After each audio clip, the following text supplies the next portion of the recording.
Importantly, we're planning a huge giveaway just to say thank you to you for watching Ways and believing in the brand. So do well to follow us on Instagram. Follow us now. It's at Ways Show Africa. Like, share, and invite your friends and family to watch and follow us as well. If you missed today's quote, here it is again. And your affluence does not define you. Your behavior does.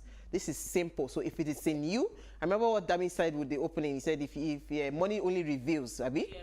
So it's not so much of the money. It is who you are that we're seeing. So we'll see you tomorrow at 8 p.m. as we bring another great conversation to your screen. Enjoy.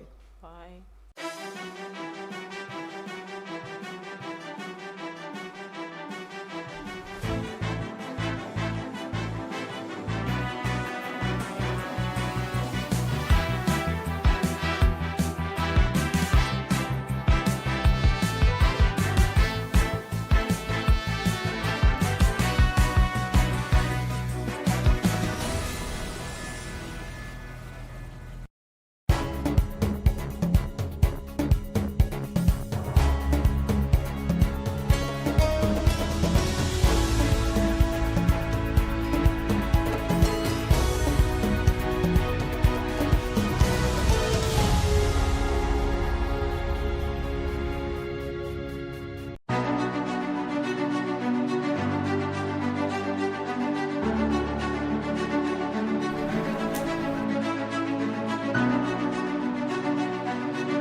Decision point.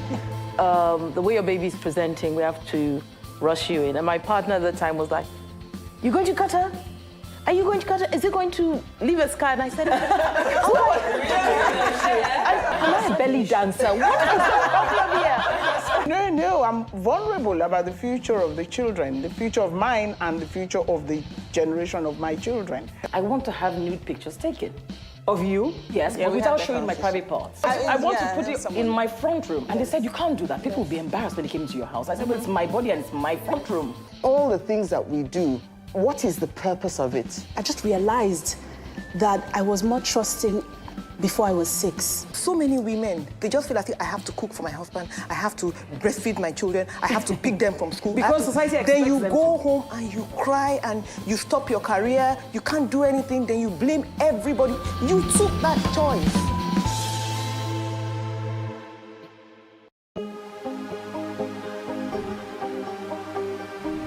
This is it for upcoming artists to blow in Nigeria.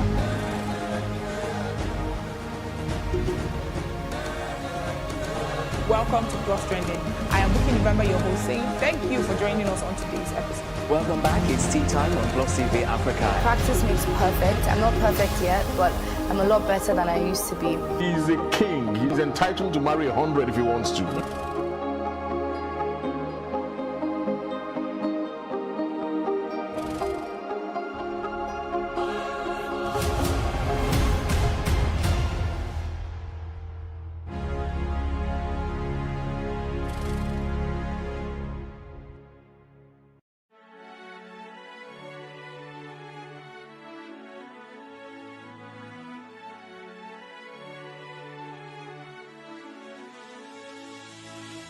It is engagement we need to have. Those who suffer miscarriages are never taken into account. Members of the National Assembly are also influence peddlers. You are sitting on Nigerians' money. From the barbing, I pay my rent. On the barbing, I send my children to school. A consultative engagement no any tangible notification before they ban us. It's one thing for people to be at your back and the heat of the moment, and another thing for them to still be with you when push comes to shove. I will do everything to take Lagos out of the national grid.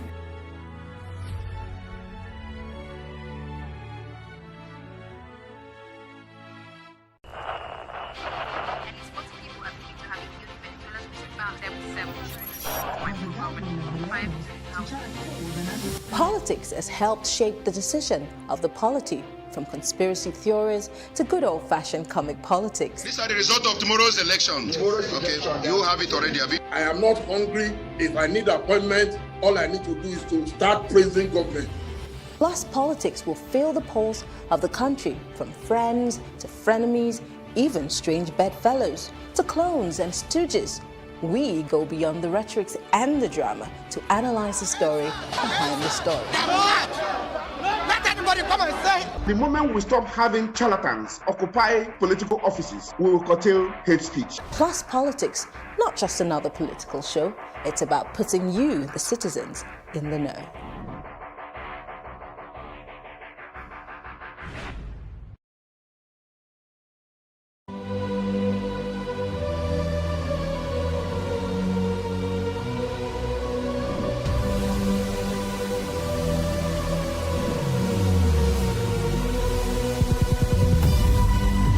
What we do not understand, we will stigmatize. What you can see is the remaining of the tanker that exploded. The suspect equally confessed.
Super Tucano aircraft arrive in Nigeria for use in the war on terror.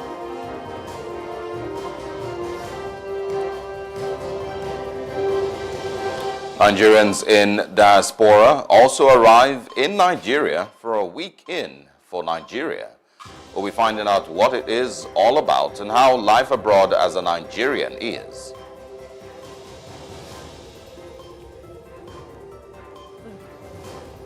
The Olympic Games begin today, triumphing over a COVID-19 threat. Just how well will Nigeria do? Wale Scott will be on ground to give us an answer.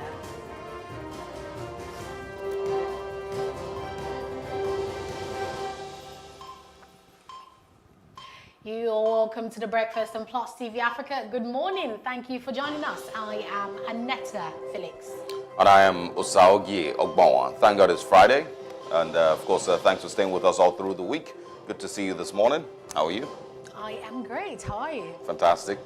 Okay, let's begin the morning with some great news. So, Nigeria has been battling the Boko Haram insurgency since 2009. And it's been a challenge, fighting all these insurgents, all the war on terror. And since 2020, we heard, about a new deal that Nigeria will be getting the Super Tucano aircraft, and that's to fight these insurgents. We heard that the Super Tucano aircraft are very effective, in bombarding terrorist settlements and all of that, and that Nigeria had this agreement to ship them in to the country. This was as far back as 2020, that this was going to come in 2019. So we know that on the 15th of June, we heard from the Nigerian military that the aircraft, had just left the US and will pass through about 5 other countries to come to Nigeria And yesterday we heard the good news that we have taken delivery of 6 Tucano aircraft, and that this will help Nigeria, go a lot further in her anti-terrorism war. Yeah, I still need to confirm if they actually have arrived in Nigeria or, we've only just taken delivery. I think they still have a couple of places to stop before they eventually get into Nigeria proper, sometime at the end of the month, I believe. But yes, I guess we'll say congratulations. The president had mentioned that they were meant to be arriving since 2018. There was some delay, and eventually, now we're, talking about, receiving them. But there also is some, talk and some criticism, and the response that I've seen also to this, aside celebrating, the fact that we now have 6 Super Tucano aircraft. There's also people who have, asked if really it was our lack of aircraft that has, led us or prevented us from winning the war against terrorism. And there's a strong argument that it really isn't a lack of proper aircraft. The ones that we've had have been, shot down lately. I think it was last week we heard of another aircraft that was shot down, another fighter jet that was shot down. We've had about 4 Nigerian Air Force planes crash in the last 5-6 months. So yes, we do need better equipment. We do need more planes, I believe. But the question really is it the lack of aircraft that has prevented us from winning the war? And I personally don't think so. I think there's a lot more that we have not been able to do. There's a lot more that we have still not done that has prevented us from actually winning the war against Boko Haram and ISWAP, and now the bandits. There's still kidnappings going on every now and then, and aircraft are not going to be the answers to those kidnappings. The banditry and the killing of citizens in different parts of Nigeria, in Borno, in Katsina, in Southern Kaduna, and some of all those places, Benue inclusive. Aircraft are not the answer, or Super Tucano jets are not the answer to those questions. And so when we get these aircraft, are we going to start doing what is necessary? Are we going to start actually arresting sponsors and financiers? Are we going to do better with our borders and ensure that weapons are not being moved into Nigeria for these terrorists? Are we going to, put men on ground that, actually can gather information and know which of these, who the leaders of these bandits are? Those who are boasting on camera that they killed Nigerian soldiers, are we going to actually find them and arrest them?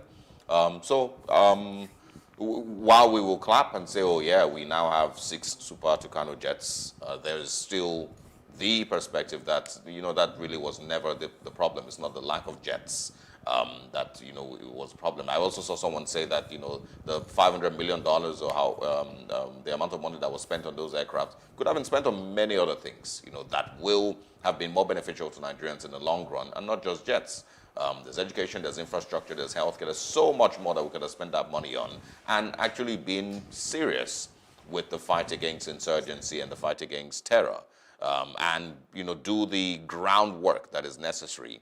Every time that these questions are asked, there's excuses that, when you're fighting guerrilla warfare, it's pretty difficult to tackle, and that's why it's been difficult to handle in Afghanistan and in Pakistan, some of all those other countries.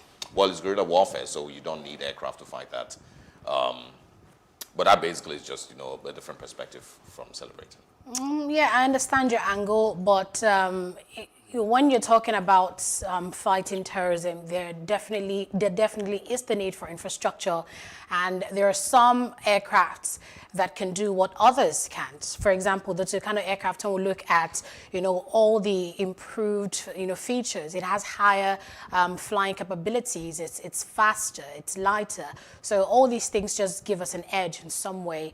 It just is better in fighting insurgency. That really is why it was built, specifically modeled for, combat. So that's exactly why they're investing in that.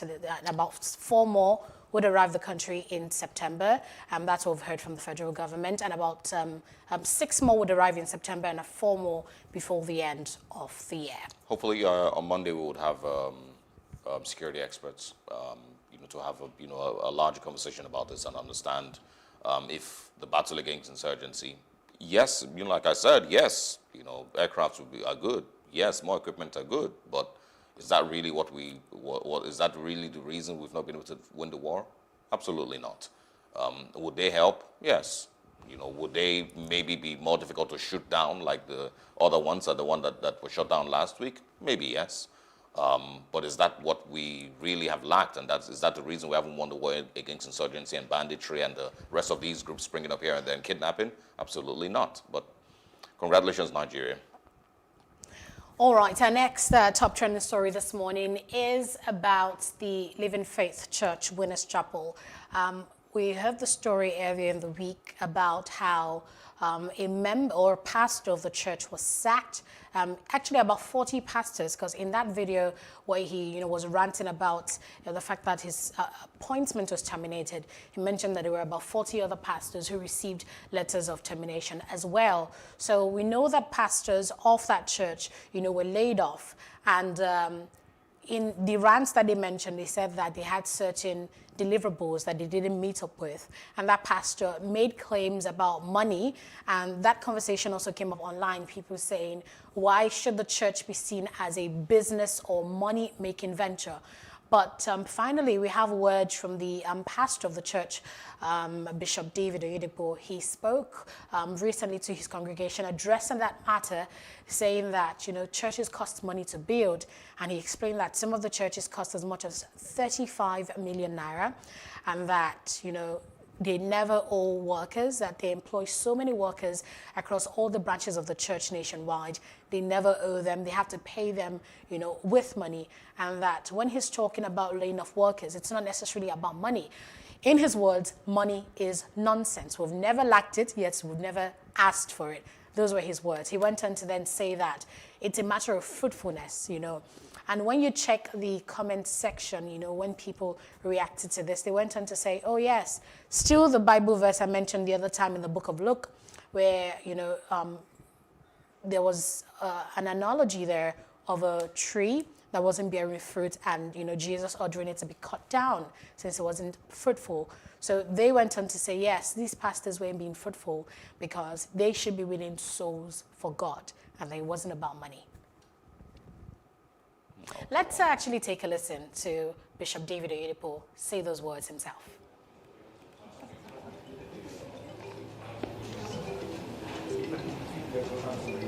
Okay? Unfruitful, blatant failure. Doing what?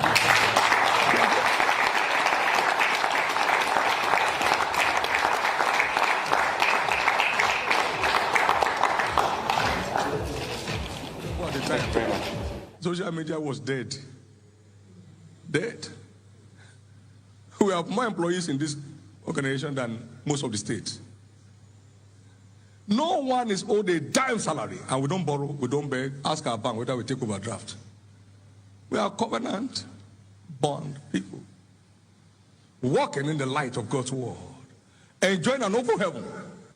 We have fully delivered the first phase of 1,000 plus buildings in the rural churches.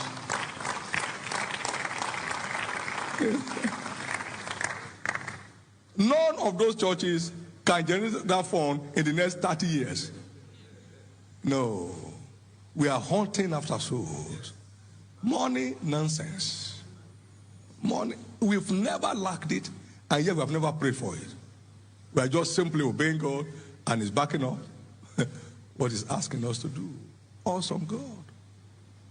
You don't need so much mathematics to know 1,000 buildings, that is not 1,000 naira each. That's not 10 million each. That's not 12 million each. That's not 14 million each.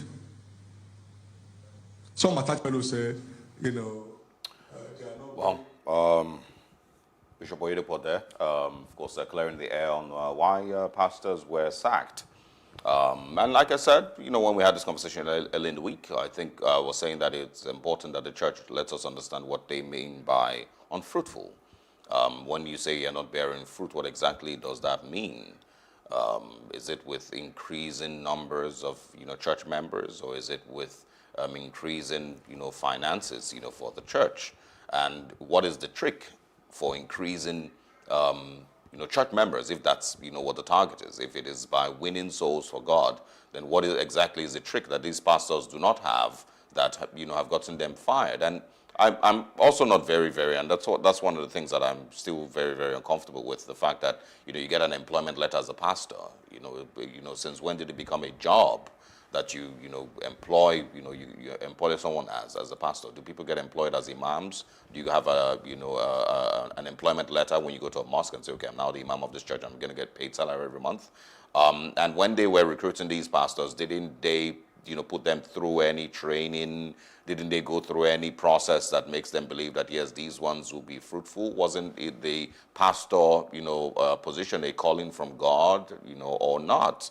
Do people then apply for these things the same way they apply to be bankers or to be lawyers? That's really where I'm confused. I can't How do you speak employ? on if, the other last point you mentioned, if people apply to be pastors. But what I can say is that even in the word itself, religious organization, it's implied that this is an organization.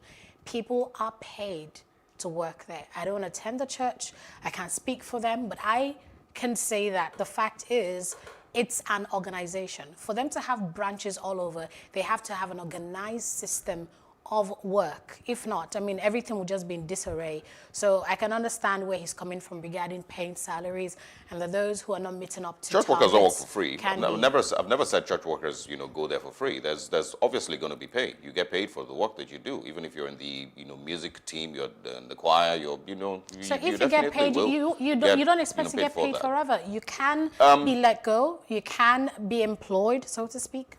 So yes. But when you are asking for fruitfulness and you're paid as a pastor to be fruitful, the Christ-like idea, the biblical idea is to win souls for Christ. How do you win souls for Christ? Yeah, so that's the question we should be asking these people. Where's the challenge with not being able to win souls for Christ and then you're sacked? I can't really explain their metrics, but I do know that you need money to run. To even live as a human being in Nigeria, you definitely need money to survive.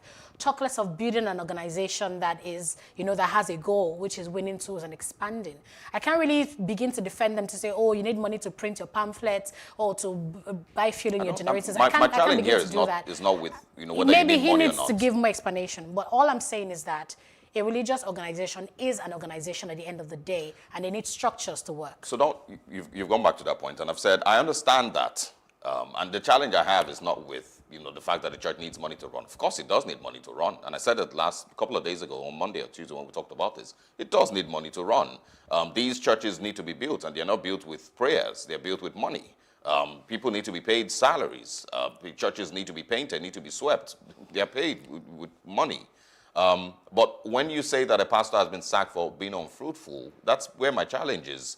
Why wasn't he winning souls for Christ? And what do they go through before? You need to ask him himself. Yeah. I don't know. So what do they go through before they get to that stage where you then employ them and say, okay, you would make a good pastor for this branch.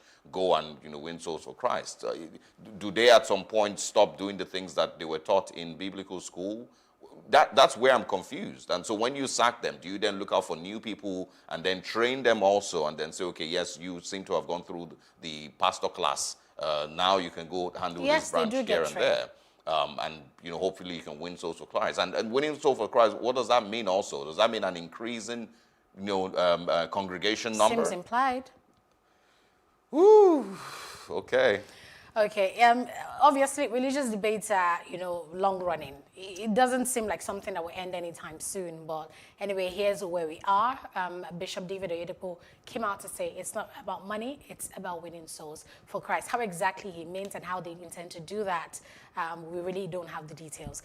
But that's our top trending stories for you this morning. Thank you very much for starting your very beautiful Friday morning with us. I will take a break here to join Mr. Jide Johnson for Off the Press.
Hello and welcome. It's Nimasa This Week, the voice of maritime.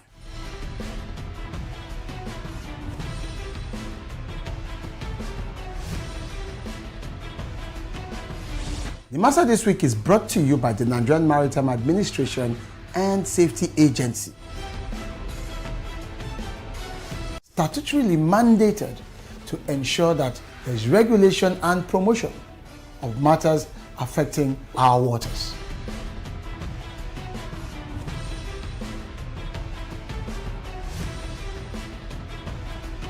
NIMASA bears responsibility for search and rescue, shipping development, and ship registration.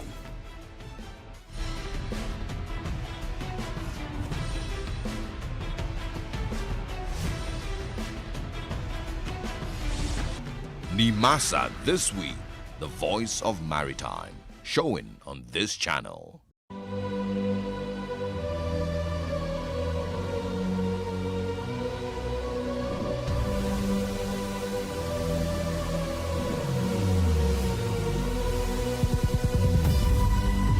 What we do not understand, we will stigmatize. What you can see is the remaining of the tanker that exploded. The suspect equally confessed.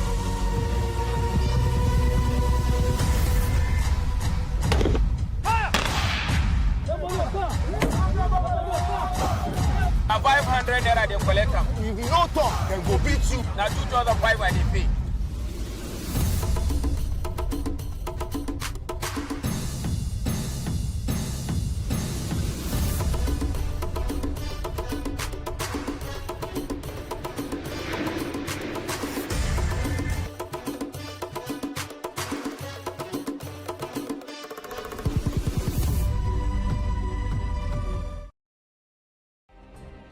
Nigeria's Niger Delta region, from where the black gold fuels Africa's largest economy, where the lines between wealth and poverty has never been thinner. Conflicts, poverty, insecurity, and environmental challenges daily confront the region. How can the Niger Delta story be changed for the better? Join Mamude Akuga at 9 p.m. every Friday evening on PlusTvAfrica as he probes deep in search of solutions. Inside the Niger Delta with Mamude Akuga, the authentic voice of Nigeria's oil-rich region.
Good morning once again, and thanks for joining us on The Breakfast. It's now time for Off the Press, where we go through the major stories making headlines across Nigeria today. Starting with stories on the Daily Sun. It should be on your screen in just a few seconds. It says there, federal government begins payment of benefits to deceased doctors and others. Security stalls Igboho's court appearance in Cotonou. Extradition hearing holds today as agents grill pro-Yoruba Nation agitator and wife. Also, Buhari's failure is the cause of his agitation, says Afenifere. NNPC spends 274 billion naira on petrol subsidy in 5 months. And also, death toll in terror attacks rises to 3,100 in 3 months. Benue, Zamfara, Borno, Kaduna top chart. Time for political leaders to partner church on insecurity, says Pastor Kumui. One or two others. In Enugu, gunmen killed 3 policemen and civilian in Enugu checkpoint attacks. I think that's we will quickly share. Well, Anambra gubernatorial Ohaneze never endorsed any candidate, says the president. On the Punch newspaper, COVID-19 testing stops in 13 states. Delta variant hitting unvaccinated Nigerians. Also about COVID-19, that virus wiped off $5 billion diaspora remittances, says federal government. The federal government tells court we've not stopped Nigerians from using Twitter. Cooking gas price soars to 500 naira per kg, retailers consumers lament. And don't assent PIB, fresh hostilities loom in Niger Delta, says Dixon. Baptist contacts chapters over ransom for Kaduna Bethel students. 10 Ogun communities threaten LG poll boycott over road destroyed by dredgers. 68-year-old lecturer, man, 60, arraigned for alleged defilement of underage girls. After 6 hours hearing, Benin court releases Igboho's wife. Benin court releases Igboho's wife, remands activist. Those are the ones we're taking on the Punch newspaper. And now moving on to the Nation newspapers. Igboho appears in court for immigration-related offenses. Also, agitator expected back in Cotonou court. Wife's German passport released. Autumn opposes bill to gag media. And also, banditry worrisome, says Buhari. Gunmen in police uniform kill 5 cops at checkpoint. Also on the Nation this morning. Council poll, Lagos government restricts movement. Only 1.7% of 3.7 billion vaccines administered in Africa. And 40 refinery licenses not in use. That's also on the Nation newspapers this morning. I think I can squeeze in one in. Military won't condone violent secession agitation. CDS warns. Those are the big ones on the Nation. Let's quickly look at the Daily Trust. Cholera here is making the headlines. Cholera kills 325, afflicts 14,343 in 6 months. And the death toll rises as outbreak spreads to more states. APC says we won't impose presidential candidates for 2023. Military says it's not our duty to stop agitations. And we'll also see this one saying federal government fails to file extradition charges as Benin courts remands Igboho. Let's say good morning to our guest, Chief Lecturer, Nigerian Institute of Journalism, Mr. Jide Johnson. Good morning. Thank you for joining us. Good morning, and it's a pleasure to be with you. Thank God it's Friday. Once again, we bless the name of the Lord for keeping us till this day. And it's Friday, like you said. Thank God it's Friday. Let's start with the issue of Igbo, and where we see where a nation, someone was arrested on immigration charges based on what was presented before the court, and he has appeared before the court. The judicial process is taking place.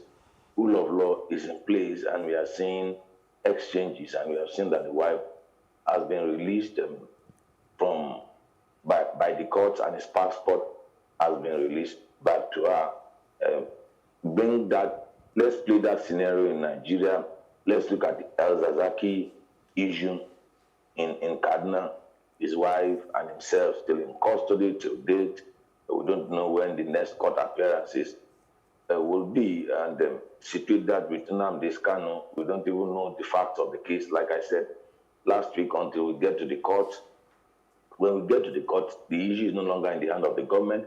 It's now left for the judicial processes, and the judicial process will take its due course. It's left, the burden of proof lies with the prosecution, which happens to be the government, against whoever is the accused. And that tells you that the state of rule of law in Nigeria and the state of rule of law in the Republic of Benin is about process. Someone is adjudged not guilty of him. It's proven by law of competent jurisdiction, and that's how a normal society, that's how a democratic society, that's how a sovereign nation, and a nation that operates within the ambit of the rule of law and fundamental human rights of the citizenry. That's the way it works. When people talk about the rule of law, there are three fundamental principles that govern the rule of law. And just for us to just explain, so that some of our viewers, it's about the supremacy of the Constitution. That the Constitution is the supreme organ in any given state. It talks about the fundamental human right of people, and then equality before the law. Everybody being treated as equal. There's nobody that is above the law. So these are the tenets of a principle of democracy, a principle of rule of law as advocated by Professor Ibitaisi. So once those are not in place, you can't call yourself to be a democratic society. You can't call yourself to be a viral, egalitarian society whereby people have respect for rule of law. Hopefully, the courts will rule, will situate what happened with Sunday Igboho and with what happened with Nnamdi Kanu. You see that they are contract, they are poles apart. Let's wait as this begins to unfold, and then we can draw huge comparison, and we can take some lessons that we can learn from it in about how to go about effecting arrest and enforcing our laws within our country and even outside the borders of our country, and by following due process and commonsensical approach to getting things done. If you read that story to what the chief of defense staff said, that it's not the responsibility of the military, which is based on the story you read in the Daily Trust. Yes, to stop agitations. Is to stop agitation. Agitation is a key component part of democratic society. It's look, the right of freedom of association and freedom of expression and freedom of association has given me the right to protest. If I feel aggrieved about anything, I can go to the floor of the National Assembly. I can go to the front of, people protest in front of White House. People protest in front of the Congress in the United States of America. We even saw someone that was aggrieved, that slapped, he took it to the extreme, that slapped the French president. He was not shot at. In actual sense, the president sent for him and asked him, why did you slap me in the first instance? And the guy told him it was not premeditated. As you were just approaching me, I felt aggrieved about your policies and program. And the court process took its due course. The guy was prosecuted through the court. The president of France did not intervene. The state security did not intervene. He was prosecuted and he was sent to jail to face the consequences of his action, his act of aggression and criminality. So agitation does not support criminality. It does not support aggression. But everyone, for a democratic society to be viral, everyone must have a right to have his say. And that's the beauty of democracy. Now, let's relate that story with another story with NNPC. NNPC saying that they subsidize petroleum product with over 245 billion in 6 months. Who are they deceiving? Are they deceiving themselves or they are deceiving us? We've been told over and over time, all we just need to do is to do content analysis of newspaper report in the last 20 years and look at the issue of petroleum subsidy, and then we know who is deceiving who. That they subsidize petroleum product for 245 billion in 6 months.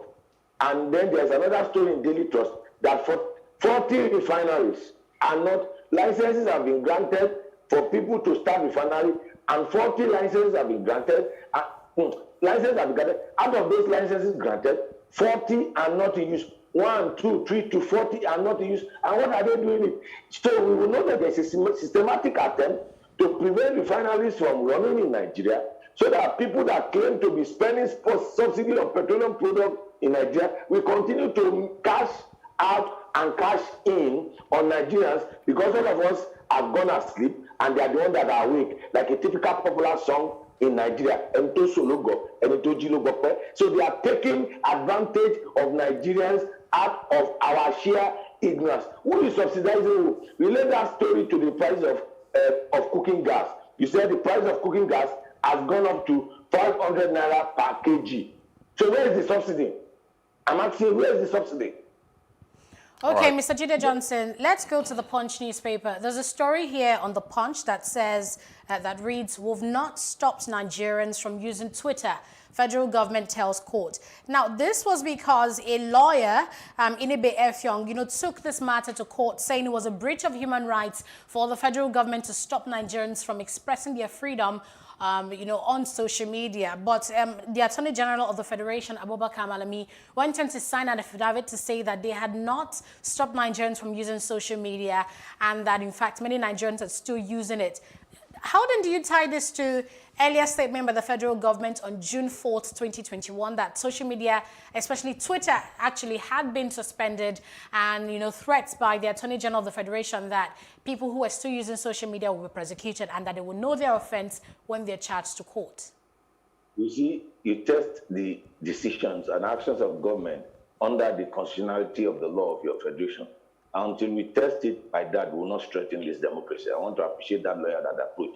Some of us have advocated that government does not have the right, that it's not within the ambit of any. Section 22 of 1999 Constitution as amended, and Section 36 of 1999 Constitution as amended, provided for you to use any platform to give expression to your thoughts. And even under the fundamental human rights, the freedom of expression of your thought is there. So until the actions of government are challenged by court, and that's why we are missing the likes of Ganifa and me in this present democratic experience. Do you think that if you had gotten, and I hope that space is being filled by this young lawyer that is taking government to court concerning, even on the issue of electronic voting, you remember I said it, that if you take it to court, the federal government, the government will lose, because there's no law you can make that is not, any law that you make, any bill that you pass that is inconsistent with the Constitution will be rendered null and void. So we need to approach the court. You could see that government knew, the Attorney General knew that it was an illegal pronouncement, and the fact that the pronouncement is made by a minister, or that the fact that the pronouncement is made by a minister or the attorney, that's not law.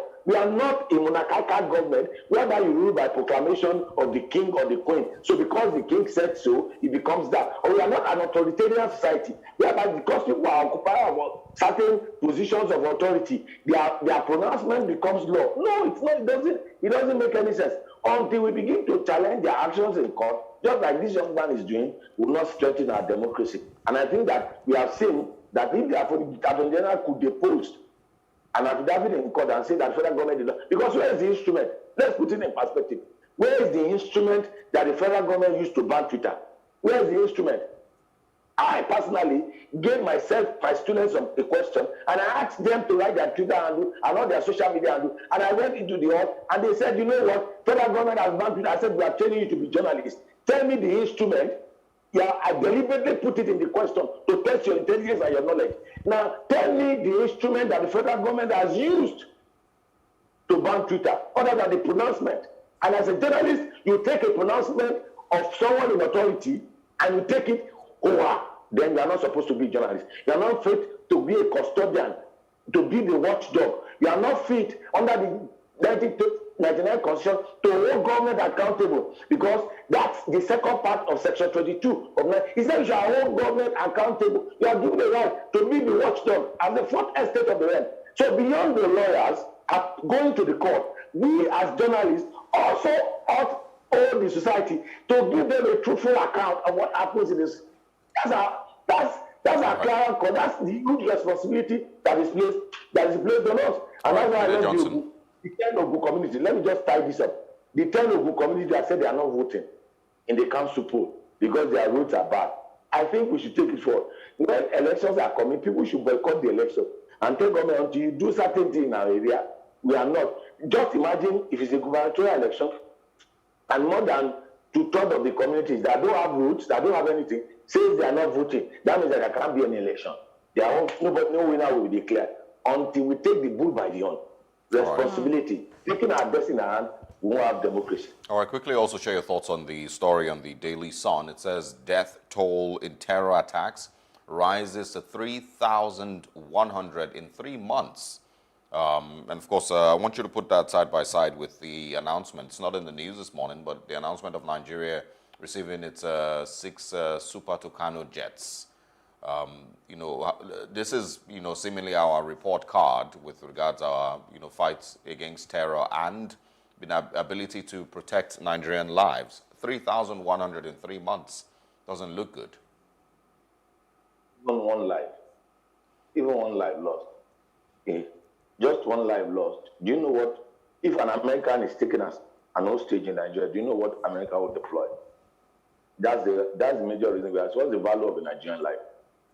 What's the value of what value does government place on my life, on your life? Look at the state of our infrastructure. If you drive across the length and breadth of Nigeria, it's a death trap waiting to happen. You are just looking at those ones on terror attack. Just because of the state of the road, you look at people that die by accident. Enough alone in Nigeria, you'll be shocked at the numbers. So essentially, government don't really care about us because if they, Tucano, it's not about buying those arms and ammunition. It's also about putting a structure and a system in place, a system to fight terrorism.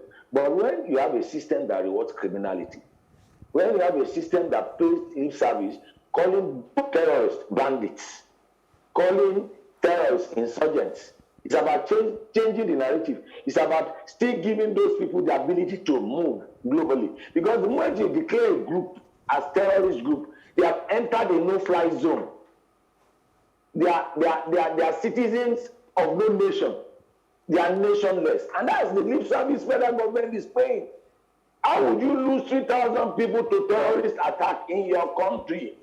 The government has failed in its responsibility, its major responsibility to protect the lives and property of its citizenry, to protect the territorial integrity of its country. Do we even have territorial integrity? We have a situation whereby the flag of ISWAP was placed in Niger. We have a situation in the northeast in Borno and Yobe. We have situations in the northwest in Zamfara State, where people have sent people away from their ancient home because they are exploring our solid minerals. Look, the bottom line is very simple. Until we value what is a Nigerian life, then there's no basis for a nation. Because what defines a nation is its people. And what defines the constitution of a nation is the people. That's why the constitution, the opening statement of Nigeria 1999 says, we the people of Nigeria, we the people. So anything that affects the people affects the nation. But the question I ask is that, what value do we place on the people of Nigeria? Our health sector, our educational sector, our infrastructure, our lives, even people that we elect in office, if we are going out now, they will use siren to pursue us out of the road. If it rains now, everywhere is flooded. There are potholes left, right, and center. If they want to construct roads, you know, I traveled outside of Lagos. I returned here on Monday, and then I spent 1 hour between 2 hours between the long bridge in before Berger to Berger, 2 hours, just because they are constructing roads. Federal government of Nigeria and the state government wasted 2 hours of my life. That's, you know, our life is measured in terms of time. 2 hours has been taken away from my life. Because when the time comes, I will die. Because our life is measured in time, in terms of seconds, minutes, hour, days. That's how our life is measured. And anyone that takes your time and that wastes your time is wasting your life. And that's how federal government and state government, through the foolish infrastructure programs they say they do, waste Nigerian lives. Do you know what I mean? If you are taking someone to the hospital, do you know how many people have died because they are constructing roads and they didn't provide the alternative, that have died inside traffic? And we just take it as normal. So those 3,000 lives is just a sample of the entire population of Nigerians that have died out of carelessness and failure of government to do its responsibility based on its constitutional provision that it will protect our lives and property. All right, Mr. Jide Johnson, well, thank you very much, but we have to wrap it here. Chief Lecturer, Nigerian Institute of Journalism, NIJ, thank you very much and have a great weekend. Thank you very much. It's a pleasure to be with you. All right, so we'll now go back in time. I'm going back to the year 1968 to tell you about a hijacking. Do stay with us.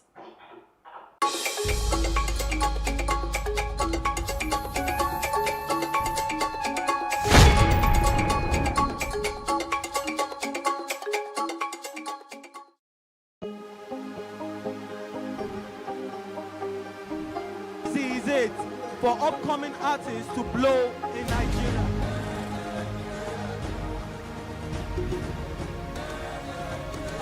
Welcome to Plus Trending. I am Booking November, your host, saying thank you for joining us on today's episode. Welcome back. It's tea time on PlusTvAfrica. Practice makes perfect. I'm not perfect yet, but I'm a lot better than I used to be. He's a king. He's entitled to marry 100 if he wants to.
It is engagement we need to have. Those who suffer miscarriages are never taken into account. Members of the National Assembly are also influence peddlers.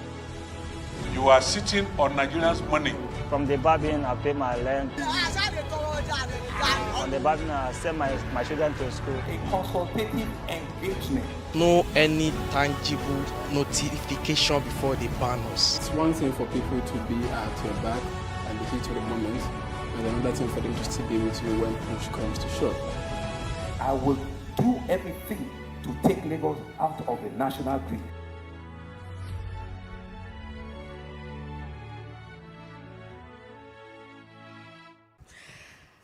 And we're back to the breakfast on Plus TV Africa. We're going back in time now, and I'm going to 1968. On this day in history, what happened was the only successful hijacking of a plane. It was the El Pal airplane in Israel, and it was an Israeli plane that had 38 passengers and 10 crew members. This El Al aircraft was actually moving from Rome to Israel. And the unfortunate thing was that there were 3 hijackers on the aircraft, and they were members of the Popular Front for the Liberation of Palestine, PFLP. Now, these hijackers, let me give you a bit of a story. So the pilots actually requested for coffee. So while, the door was opened, they simply went in. They used the butt of their gun or the pistol to hit one of the pilots, and they ordered him to divert the airplane from, they were en route from Rome to Israel, to divert it to Algeria. And the plane landed in Algeria. It was then grounded. What happened was that the authorities there in Algeria basically got every non-Israeli passenger and took them, aboard an Air France. But every Israeli passenger remained on board. Negotiations lasted for 40 days. The good thing is that no one was hurt. There was no fatality. But these people were carefully chosen. It was a pilot, it was a karate fighter, and a cook. So they basically planned to stay as long as they could to get, whatever they wanted. But the good thing is that, nobody was hurt, and they basically didn't achieve their final aim at the end of the day. And this El Al Flight 707 has played an important role in humanitarian rescue efforts, and now they've been airlifting Jews from other countries to Israel, and they basically set a world record for the most passengers on a commercial aircraft. I think they achieved their aim, or some part of their aim. The negotiations ended with about 16 Arab convicts released. Yeah, so that I believe was one of the reasons they carried out the hijacking in the first place. Maybe one of the reasons, maybe the only reason why they carried out the hijacking. Unfortunately, the story doesn't share what happened to them, if they eventually were arrested or sent to jail, or they were released. It ends by saying that they were freed along with the other passengers. But yeah, that's on El Al. Let's go back to 2015 now and talk a little bit about the Me Too movement and somebody who was released a couple of weeks ago, I believe, Bill Cosby. Yes, June 30th. You remember, there was a court ruling, a judge actually set him free because he had an agreement with a case from, a couple of years earlier that, meant that he could not be prosecuted for that case again. But it was on this day in 2015 that a court disallowed his trying to, let's share what it says. It says that they rejected his petition to go against a civil case on his alleged sexual assault of a 15-year-old girl at the Playboy Mansion in 1974. The California Supreme Court rejected that petition, and of course he failed to block a civil case on this day. In his testimony, he admitted to casual sex involving the recreational use of a particular sedative, popularly known as Kaludis, with a series of young women. He also acknowledged that his dispensing of the prescription drug was illegal. He maintained his innocence and repeatedly denied the allegations made against him from this case and then other cases. And his first trial on the 2nd of June in 2015 ended in a mistrial. And of course, he eventually was sentenced to jail until he was eventually set free on the 30th of June 2021. But that, of course, is the story of Bill Cosby. And like I said, no matter how beautiful and illustrious your career is, one single mistake that you make in the course of enjoying your career can eventually ruin all you've worked for 40 years or even more. But I really don't know how the Me Too movement would see this. Would they see this as, oh, he finally got some jail time at the end of the day, so this was a victory for us? Or would they say, well, at the end of the day, the court is now saying his due process was violated and it wasn't exactly a victory at the end of the day? I really don't know how they interpret the fact that Bill Cosby is now a free man, but it is what it is. He's been released and he's back home. It is what it is, absolutely. All right, that's it, 2015 and 1968. Yes, today in history. Take a short break. When we come back, our first major conversation for today, Nigerians in diaspora. How many are they really? And of course, the programs that they're going to be running in Nigeria in the next couple of days, trying to improve on the narrative concerning Nigerians in diaspora. We'll talk about that after the short break.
God from whom all blessings flow. Welcome to your favorite program, The Moment of Truth, brought to you by the Citadel Global Community Church. Our God is a God of salvation, far above all principality and power and might and dominion, that regardless of what happens in this season, you will escape. Say to your neighbor, there is no peace for the wicked. The lazy man does not roast what he took in hunting, but diligence is a man's precious possession. Finally, my brethren, be strong in the Lord and in the power of his might. Moment of Truth with Pastor Tunde Bakare, Sundays, 7 p.m. on PlusTvAfrica. And welcome back to the breakfast here on PlusTvAfrica. Our first major conversation this morning is going to be speaking on the Nigerians in diaspora conversation, and trying to expand it as much as possible. The 25th of July is stated as Diaspora Day here in Nigeria. And there is something that is going to be run throughout the week. It's called A Week In and For Nigeria. This morning, we're going to be speaking with members of Nigerians in Diaspora Organization, Mr. Chibuzo Ubochi, who's the chairman of NIDO, and also Susan Wire, membership officer also of NIDO. Good morning and thanks for joining us. Thank you. Good morning. Thank you very much. I'm honored to be here. Thank you. Fantastic. All right, I'm going to start with the chairman, NIDO. It's titled, or the theme is A Week In and For Nigeria. So tell us a little bit about this and why all of this is taking place this time. Yeah, good morning, viewers, and good morning, and thank you for the question. As we all know, as we stated, 25th of July annually is celebrated as Diaspora Day, just as we have the Democracy Day and we have the Independence Day. I would do thank the government, especially the government of today, for making it official and gazetted it in the National Diary for Nigeria. So what happens each year is that on 25th of July, we celebrate Diaspora Day. Nigerians celebrate their diaspora. So what we thought about is coming for a day simply to celebrate us, the diasporans. We decided to have a program so that we can have a week to engage and celebrate Nigerians as well as they are celebrating us. So the idea of a week in Nigeria or a week for Nigeria was born out of not only celebrating a single day, but celebrating a whole week. So what diasporans have not done is instead of coming for that single day, we come in for a week, have programs planned before the 25th of July, and some programs planned after that. So it's 22nd of July to the 29th of July that will celebrate this. A week in Nigeria is for the diasporans that can come into the country. And a week for Nigeria is for those who cannot come, but wants to do something for Nigeria. And just to bear in mind, it's not only for diasporans, when we say a week for Nigeria, I think you as well can do something for Nigeria for 1 week. And that's what we call for. Thank you. Okay, let's bring in Mrs. Wire here. Could you give us a bit more information about what sort of activities you'll be doing here in Nigeria and what sort of things, should Nigerians be expecting to do? Well, thank you very much for your question. As we know, the main focus of this vision is to bring Nigerians living in the United Kingdom together and to identify those living willing to offer their skills in the health sector, economic, and education, political, as well as corporate governance. And, in so doing, assist Nigeria here, development of Nigeria here. So, which brings us to a week in Nigeria and for Nigeria. This is self-funded, and we are really, really grateful for those Nigerians in diaspora that have come together, put their resources together, because this is self-funded to make this initiative successful. We've got a lot of programs lined up this week. Starting with, we started with our meetings yesterday. It's going to continue today with some visits. The chairman will shine more light on those visits later on in the program, if you ask him.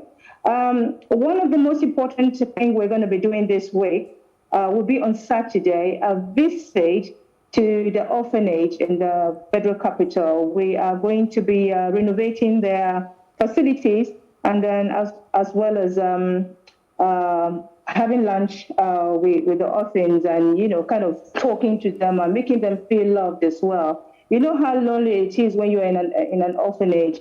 So this is what we'll be doing. And I'm so happy to be part of this initiative. Kudos to our chairman who has brought this. And this has become a very successful initiative, which we are going to take forward in the next leadership. And we're not going to stop there. Thank you very much. All right. We'll come back to you, Mrs. Y. I want to go back to the chairman, Mr. Chibuzo Ubochi. Can you paint us a picture for us? Because a lot of people aren't very clear on what exactly it means to be a Nigerian in diaspora. There's some confusion. Is it those who were born over there? Is it those who have relocated and have citizenship in other countries, but are originally from Nigeria? Or is it just any Nigerian who travels abroad and is able to start a new life in a different country and sends money home every now and then? And also, what's the picture of the life of a Nigerian living in diaspora? Thank you. I think you've captured all what makes Nigerian in diaspora, but there's something new that I want to introduce, because we know what Nigerians in diaspora are known for, especially is their remittances to Nigeria. But we want to introduce the idea that there are some people living in Nigeria currently working online abroad and earning money even more than those living abroad. So it's possible to be in Nigeria, and through your internet activities and online platform, you are working in diaspora. So we are introducing the idea that you should consider yourself as earning money from diaspora and sending it to Nigeria. So you may become one of us Nigerian diaspora. But the idea of Nigerians in diaspora is something that we want to water down because we've seen that we've been discriminated against. Once you say Nigerian in diaspora, you think it's somebody strange, somebody that's a foreigner. We want to be seen as Nigerians. So we are no longer Nigerians in diaspora in quote. We are Nigerians. We want to be able to vote, want to be able to live in Nigeria, want to be able to come and go, want to be able to earn money in Nigeria, earn money abroad. The world is becoming a global village. I know people that my friends are here that came back. They are back in Nigeria, but they still work for their companies abroad. Are they Nigerians in diaspora just because they earn a living in diaspora? So those are questions we should ask ourselves and begin to see that we are all Nigerians. Let's leave the diaspora aspect for now and concentrate on being Nigerians. One thing that gets us so worked up is when you see us as strangers. We live abroad and we come to our own home country and you consider us as being diasporans.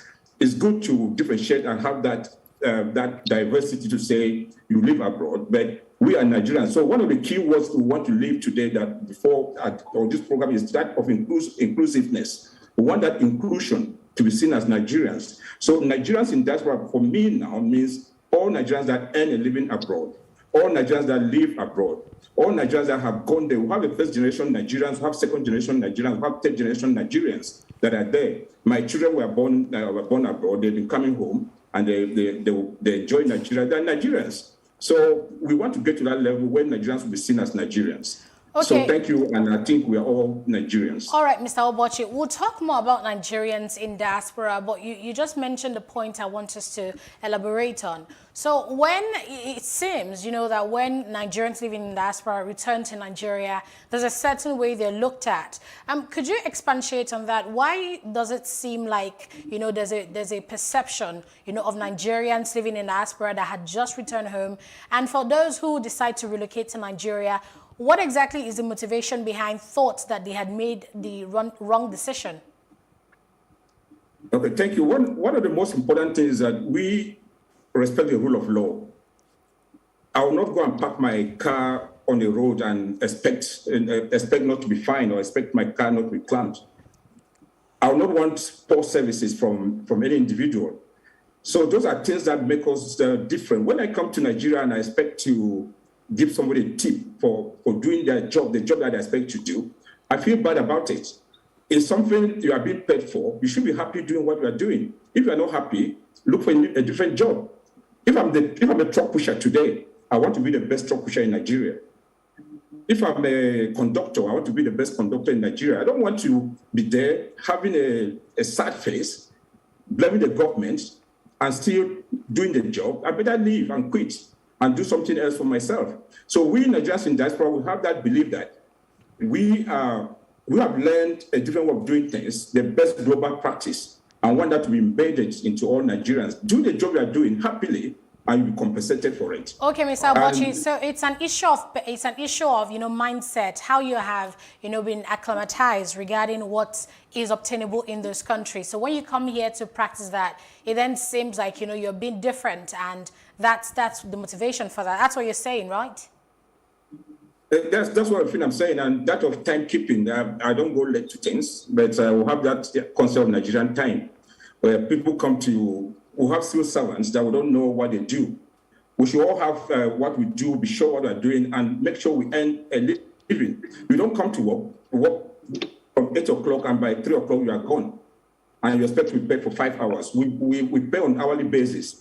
I put in the hours. I'm a workaholic. I do 3-4 jobs, and at the same time I multitask, and I'm happy about it. I earn a living. It's my hard-earned money. I pay my taxes, and I expect the government to be responsible and to be, I can challenge the government any day in the UK because I'm paying my taxes. But in Nigeria, because some people don't pay their taxes, they feel the government is owe them something because there's oil, or you don't pay taxes and you expect the government to do the roads. But if you pay taxes, if the government doesn't do the road, I think you hold them accountable. So one of the things we expect from the government and from Nigerians, our brothers and sisters, is to pay your tax. If you're a banana seller, pay a tax for 1 naira.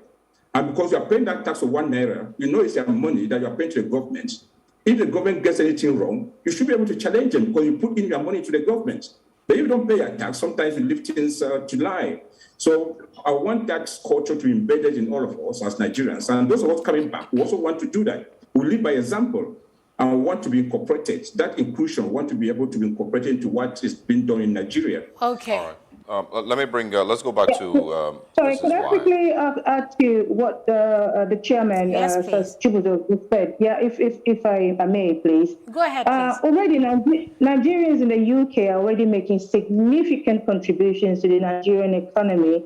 And I'm not just talking about the remittances and everything, okay? You've got true programs and IT information policies, third sectors.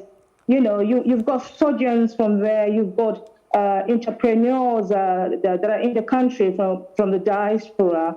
And we just want to be given some fair treatment and opportunity to excel in this environment as well. There's so many other Nigerians who want to return home. You have politicians, you know, I'm a politician as well, but I'm not going to talk about politics today. I know how I suffered from 2015 when I contested, but I still come back home to support the politicians and put them where they are there. And after all that, they share these powers and everything and forget about us. You know, I have to start going back to start all over again. I want to come back home. I'm going to be 53 next year. I want to come back home and I want to be empowered, and not just me. I want other Nigerians to be empowered and encouraged to come back home and contribute positively. And I think it's a very serious matter that we should, the Nigerian government should start taking seriously. We are not outsiders or outcasts.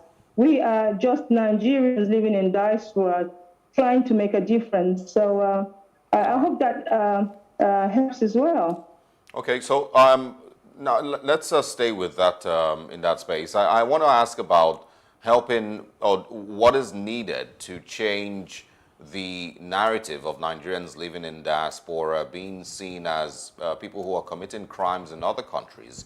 If you see when some of the stories are posted of, you know, well, very, very bad stories, there's always a feeling, you know, that you get from the comment section and the reaction of a lot of people saying, oh, Nigerians have gone to disgrace us again and things like that. Mm-hmm. So how can we shed more light on the Nigerians who are doing exceptionally well in sports, in information technology, in science and technology, in healthcare?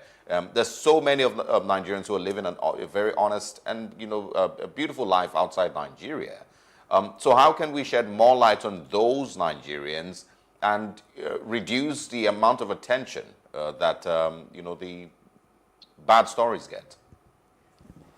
Oh, well, thank you very much for that question. You see, I'm a mother.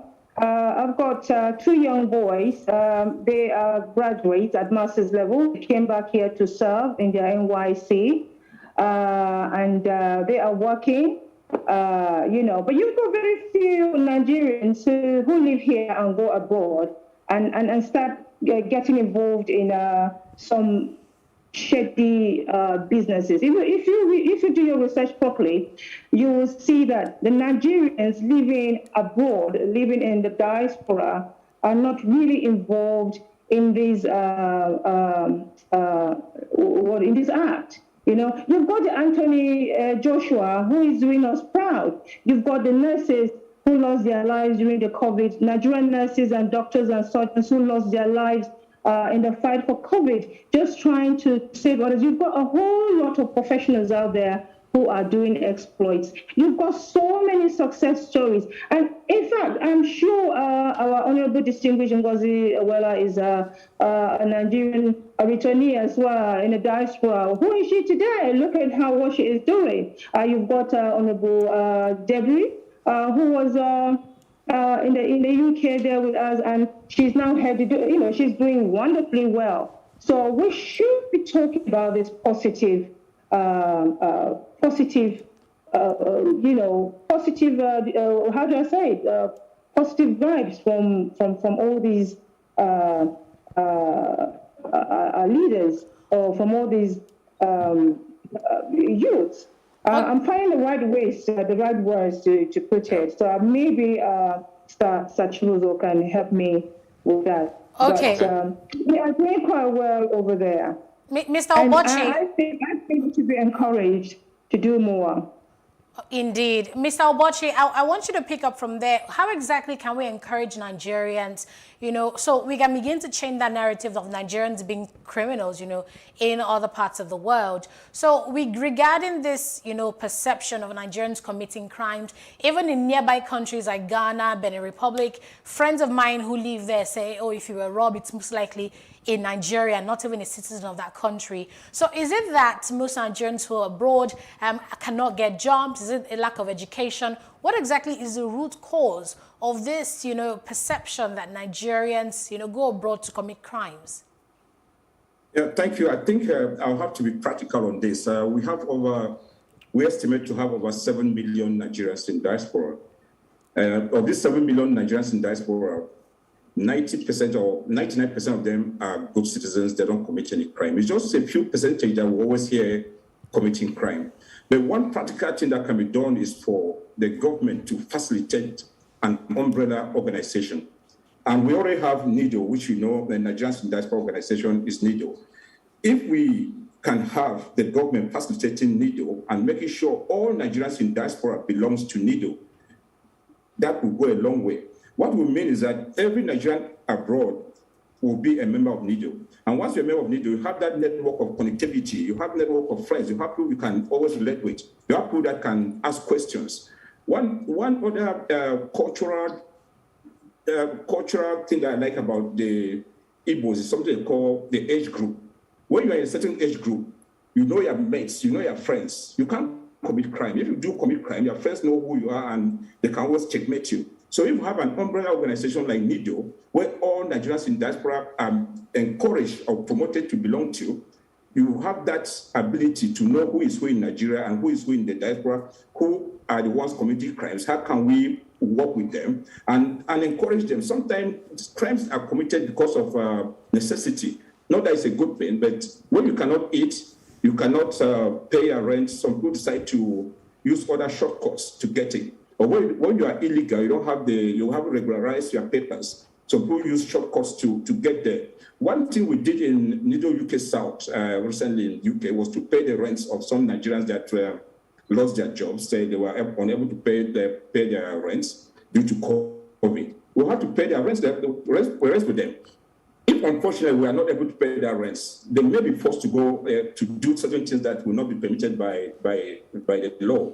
So encouraging an umbrella organization like NIDO and the government ensuring that all Nigerians in diaspora are encouraged to be there, not having 1 million different organizations and not promoting an umbrella organization, that will make people to diverse and do different things. So I will encourage that all Nigerians in diaspora should key in and become members of NIDO. They don't have to pay, there's no membership fee if they want to be. They can't just be members without paying any membership fee. That will encourage them to network with Nigerians living abroad in their own local communities and get help whenever it's needed. And one of the things that you can do for us as journalists is to continue to promote the good image of those of us that are doing good, positive things for Nigeria. We know recently, I think last week, a Nigerian was nominated to be by the UK for the International Law Commission. It's a Nigerian, and this is a global, well-renowned organization, the ILC. So Nigerians are doing great things. We know about who owns the Gatwick Airport in the UK. It's a Nigerian. We know a lot of councillors and MPs that are Nigerians, not only the UK, but in Italy and also in Belgium. So Nigerians are doing great things, and journalists should promote these things, and the government should also encourage everyone going abroad maybe to become a member of NIDO, so you can have that network of friendship, network of being your brother's keeper, okay. And then you can be able to prevent all negative activities. Okay. There's also certain angles. Every now and then we also talk about Nigerians who are in either captivity or imprisoned in different countries. Is there any work that you feel NIDO needs to maybe do to give support to these people? If you remember a couple of years ago, there was this story that went viral of Nigerians being, slaves in Libya and, other stories like that. Is there any extra work that needs to be done by NIDO and other, similar groups to help Nigerians who are in very bad situations in other countries? Yeah, let me start with that. NIDO is doing a lot on that basis. I think some of those things went viral because NIDO was involved. I remember the one in India. NIDO has to have a social media campaign, and it went viral. NIDO visits, we do visit our brothers and sisters that are in prison, and we do talk to them and ask them how we can help them. I happen to be a practicing lawyer in the UK, and I happen to have done prison law before version now to family law and other criminal law matters. But there was a time my specialism was on prison law, and I think I visited all prisons in the UK. So NIDO visits members in prison. But one thing which I'm going back to what I said before is for us to encourage all Nigerians to be part of NIDO. Once you are part of NIDO, if we don't hear from you within some few weeks, or we'll ask where you are and try to be our brother's keeper. But when you are not part of NIDO and you are hiding somewhere, we don't know you are there, things may go wrong and you will not have anybody to know what has happened. We have somebody that died recently in the UK, and he was locked up for about 2-3 days before the police broke his home. But if he was a member of NIDO, one member, our welfare department, will make contact. So going back to that, if any Nigerian in diaspora is listening to us today, please look for the local NIDO in your area. Do join. If you don't have the money to pay to be a financial member, do join as a member and make sure we have your details. Our welfare department will from time to time check on you. What we did during the COVID-19 pandemic was to call most Nigerians in the UK, and I think other chapters replicated what we are doing. We are calling our friends, our brothers, every Nigerian, we are calling them to find out how they are faring. And we gave financial benefits to some of them that lost their loved ones. These are charitable things that we do from NIDO's angle without any government intervention or support. But if the government happens to key into what we're doing and recognize NIDO as the sole umbrella organization for all Nigerians living in diaspora, that will encourage and promote people to take NIDO seriously and join NIDO, and we'll all be our brother's keeper. Okay, thank you, Mr. Ubochi. Let's bring in Mrs. Waya now. Mrs. Waya, how can Nigeria come in, to make sure that Nigerians in diaspora are protected? Because at the end of the day, they are Nigerians. So how do you think the Nigerian government can come in? And I know you might not want to exactly say where exactly we're lagging behind in terms of the government, but how exactly can they come in? What holes can they fill? Well, thank you very much. I think if the Nigerian government will provide an enabling environment for all citizens, it will make a whole lot of difference. Because you see, we've got these issues of insecurities, kidnapping, and the rest of them. And even in your house, at schools and everything, So if they will take care of these insecurities and all that, I think Nigerians will be happy to move about freely doing their own businesses. And that is number one. If the security is there, I think everything will be made possible for a citizen, because we all deserve safety. We deserve an enabling society. Without that, I don't see how we can function properly. And, despite the gloomy story about kidnapping and everything, we still made our time to come out to carry out this initiative, a week in Nigeria and all that, because Nigeria is our country. We can't keep running away from it. But the government, they need to do more. They need to do more, and it's so easy. They can't do it. It's done. So what can they do, and how responsive is the... can you hear me, Mrs. Wire? I can hear you. I'm saying in practical terms, and I understand where you're coming from, talking about how the insecurity in Nigeria seems to have an effect on the perception of how Nigerians are seen in diaspora. But what exactly can the Nigerian government do for Nigerians in diaspora? And also, how responsive is the Nigerian embassy in the UK to the needs and concerns of Nigerians in diaspora?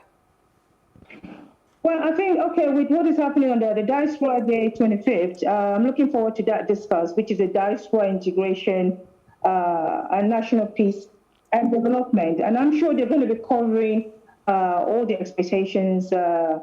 I'm looking forward to that. And as regards to the Nigerian embassy, they are doing their best. I think they have revamped the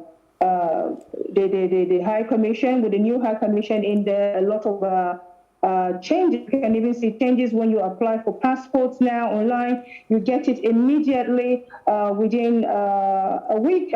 Within a week, you just get your passport and every other thing. So it's a continuous process, and I'm sure we are getting more positive results to that regard. All right. And the other question which I have forgotten, I don't know what it is that you asked. I said, what exactly, yes, I was asking what, like, specifically can the Nigerian government do to protect Nigerians in diaspora? Yeah, to protect Nigerians living in the diaspora, is just to provide them with, to engage them, you know. Sir Chibuzo, could you just share more light on that? I mean, apart from protecting them and engaging them and involving them in a whole lot of discuss. All right, Mr. Obochi, you can come in. Yeah, thank you very much. I think the key word that I will repeat again is inclusion. Inclusion. We need to be included in everything that has been done. We are Nigerians. We want to be able to vote and be voted for. That's so important to us. Once we're able to vote and be voted for, we feel part of the whole part of Nigeria. Once we cannot vote and we cannot be voted for, we feel discriminated. So the most important thing the government can do for us now is to ensure, when I mean the government, the National Assembly, especially for now, is to ensure that we are able to vote and be voted for. This is the right time for it to be done. Countries like Chad, their diasporans are voting, so why not Nigeria, the giant of Africa? We should be able to vote and be voted for. Then secondly, we need to have the recognition of NIDO as the central organization for all Nigerians living in diaspora. I know the government has said so in the past and many times, but it needs to be re-emphasized and made known to all Nigerians living in diaspora that we have an organization called NIDO. They should all key into it, and through it, they can be able to engage with the government. We also need to, the government needs to facilitate some incentives for diasporas to return.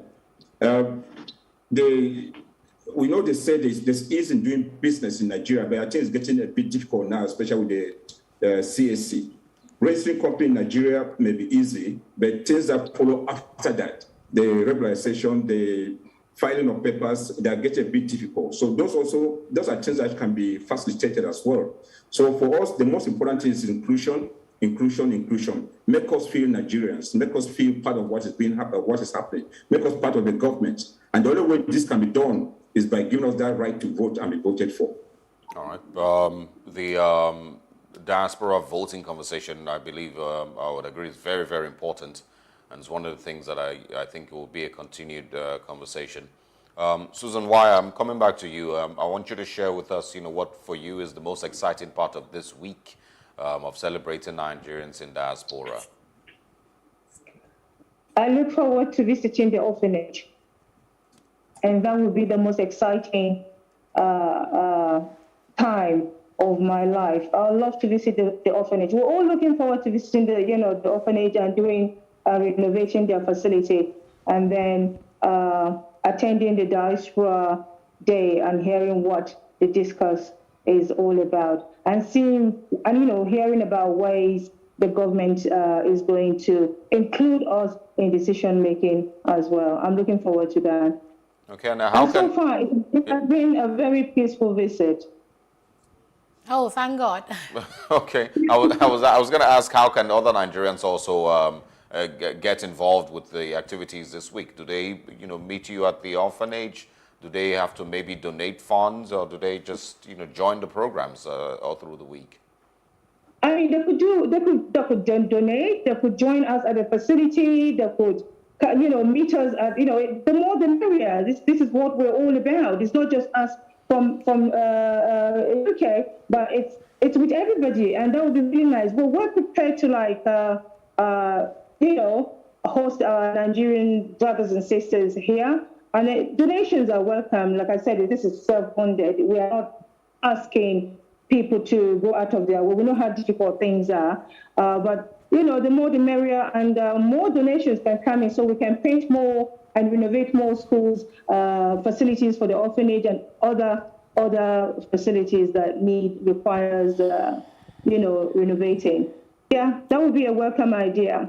Thank you. Fantastic. Thank you very much, Susan Wire, Membership Officer of Nigerians in Diaspora Commission, NIDO. And thank you, Mr. Chibuzo Bochi, Chairman, NIDO UK South.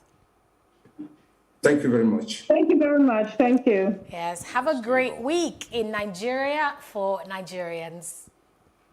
Thank you. Oh, thank you. Is it over? I was hoping that you're going to offer us a cup of tea since it's the morning breakfast. We will be sending that over to Abuja. do stay tuned. Thank you. All right. We'll be talking about the Olympics next with Wally Scott.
Hello and welcome.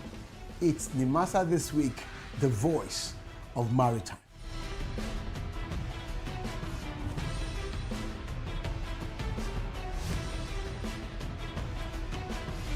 Nimasa This Week is brought to you by the Nigerian Maritime Administration and Safety Agency. Statutorily mandated to ensure that there is regulation and promotion of matters affecting our waters.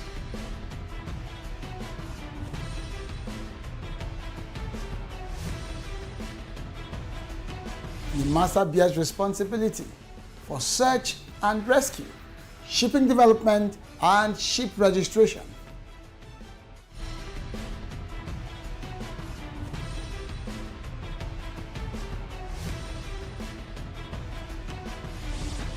NIMASA This Week, the voice of maritime, showing on this channel.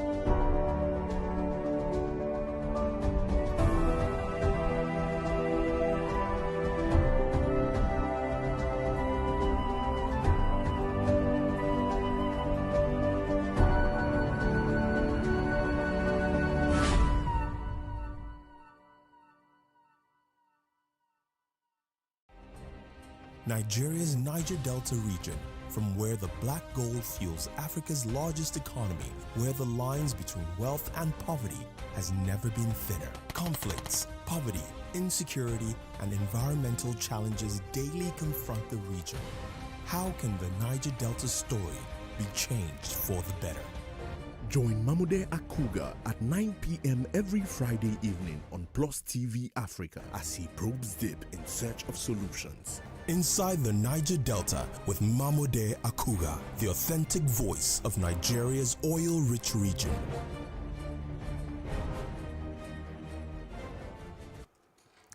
You're welcome back to The Breakfast on Plus TV Africa, the last lap of our conversations this morning, and I have two good news for you regarding sports. First things first, the Olympic Games has begun.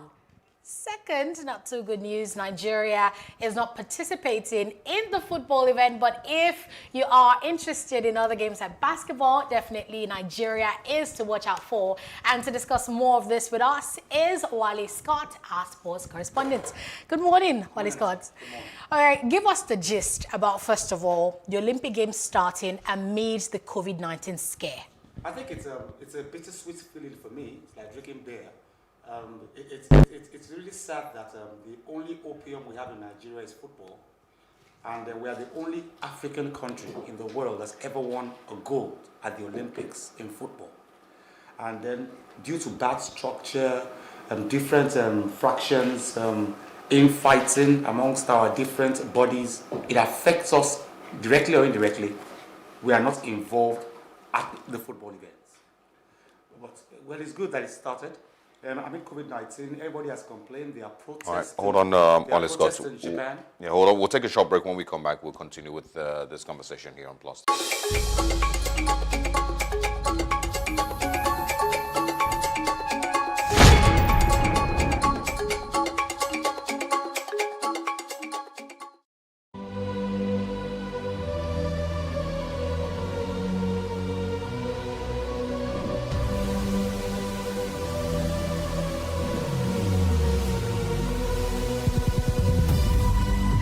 What we do not understand, we will stigmatize.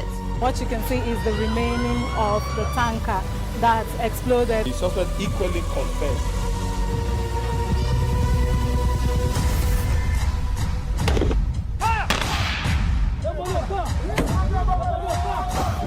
A 500 naira they collect them. If you no talk, then go beat you. Now 2,500 they pay.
again to The Breakfast, and our conversation in sports and Nigeria's fate at the Olympics continues.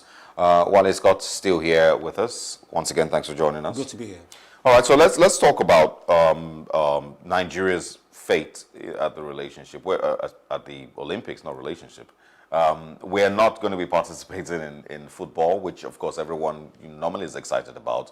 Basketball seems to be our only, the new, opium that we have now. Do you think that we have any chance whatsoever to at least do well? Honestly, we do. USA are the yardstick for basketball across the world. We played them last week or 2 weeks ago. We beat them. And don't forget that a large amount of our guys who are in the Tigers and the Tigress actually ply their trade in the US. And so they play with these guys week in, week out, day in, day out. And so they're not new to each other. So Nigeria's chances of actually bringing in, I didn't say gold though, but bringing the medal home is very hopeful because truth be said, these guys don't play here. None of them play here. They all play abroad. They all play with better structures, have exposure, know all these guys one-on-one. And so, yes, I think basketball, we do have chances to make it happen. Besides basketball, is there any other sport that we should be The other sport that actually looking out for? Humors me. It tickles my fancy, really. I look at it and I laugh. Athletics. Now, Chioma Anjuma is the only person, female in athletics, who has won an individual gold at the Olympics. Good for her. We are really grateful to her. But look at the ones who have going there now. We had an African meet in Yabatek here. I was there. And our girls were clocking 10.16, 10.26 in the 100 meters. And we're looking at countries like America, like Jamaica, where the girls are looking to clock 9.05, 9.00. So I'm asking myself, we are clocking 10.16 here and breaking record here, the African meets. And girls there are breaking record with 9.02 seconds. So we're going there to go and run against them. What chances do we have? None, if you ask me. Like I said, the Olympics has never been my forte. Unfortunately, I have always, in different media houses I have worked in, I have been lucky to have covered the Olympics at different times. But I've always honestly wanted to cover the Paralympics. They are the ones that make us proud. The Paralympians will stay at the National Stadium in Surulere there, train with rusty barbells in weightlifting. When they finish, they will eat yam, rice, and beans with sachet water and still go there and bring home gold. How they do that, I have no idea. It's a miracle. But our guys here, the blessed Nokagbaris, live abroad. Practically everybody in this contingent, 58 of them, half of them, or more than half of them, trade abroad. And then they still go there and still make a mincemeat of the country. And then the Paralympians who don't, this is their first time abroad. It's sachet water they are drinking. They don't drink vitamins, they don't drink supplements. It's yam. I know many of them. After training, it's yam, beans, and rice they eat. And they still go there and miraculously somehow the Nigerian spirit and still come back home with gold. How they do that, I don't know. So left to me, if you ask me honest, as Wale, not as a sports presenter, I do not have too much hope for this crop of people, except, like I said earlier, basketball. The athletics, the triathlon, the weightlifting, table tennis, I don't know country will win gold here. When Japan is the host country, even when Japan wasn't hosting in ping pong, can't take them out. It's all they have, ping pongers, that's what they do. Asian countries. And then Japan are the host country, so they must have been ready before now. So forget gold for our own country. China is still there. Aruna Kodri has played table tennis for Nigeria for like forever. For like forever. So So how have we not been able to develop any other table tennis talent? Nobody is developing anything. Just like Gennaro Rowe, our Super Eagles coach, he's convenient with you playing abroad. Whether it's Uzbekistan, Kazakhstan, Afghanistan, it doesn't matter. As far as you are abroad, come. And nobody is looking inwards. Nobody is trying to work on the grassroots. It's either you play abroad or nobody. And that's why our whole team looks like a mixed European country. That's the truth. We have fantastic footballers here who just need to be groomed, exposed. That's all. But nobody's looking inwards. It's about you playing abroad. Try and get abroad, even if it's Egypt. that play for Nigeria. Whatever sports. Well, there's more time to talk about Nigeria's chances at the Olympics. But let's also, before we go look at the Olympics, you know, in general, first one that has been, done in the pandemic. Crowds are going to be less. There's still fears about, you know, infection numbers rising. There will be, you know, serious testing going on across the whole period. Do you think we will be able to have the same emotional connection to the Olympics this time as we've had in the past? The feel is gone already. The Olympic feel, the feeling of I'm Nigerian, I'm going to be an Australian for the first time, meet a Japanese, you know, coming together as a family is gone. Because first off, the Japanese government has spent billions on this Olympics and they can't have spectators. It's that bad. 0 spectators. That's taking the feel of it. Because the beauty of the Olympics is to bring people from different nations together. And that's gone because you can't have spectators, you know. And I won't feel comfortable if I was watching the Olympics or any of the events in a pub in Tokyo or Hiroshima or wherever. It won't be fun, you know. So that's gone.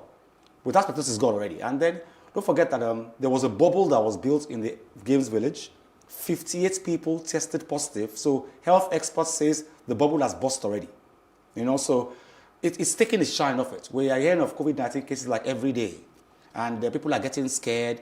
The Ugandan team almost left. 5 of them almost left because of coronavirus fears. People actually want to leave. Guys didn't come. Look at tennis, for example, lawn tennis. A whole lot of superstars, highly rated, seeded tennis players have refused to come to the Olympics because of coronavirus fears. It's taking, for me, this is the most expensive Olympics, but the worst ever. Because the beauty of it, the joy of the Olympics, what it represents, see the rings of the Olympics. It represents different people coming together as one. And which people are coming there? Just the athletes. And then the rest we have to rely on TV. That takes a shine on it. Let's hope for the best. Wally Scott, thank you very much. We're completely out of time. Thanks for stopping by. Thank you. We will, of course, I'm sure you're going to be here at 9:30 to do further analysis. Extensive. And over time, we would have more conversations concerning the Olympics. Thank you. All right. Stay with us. We'll go on a short break. When we come back, final bits here on The Breakfast.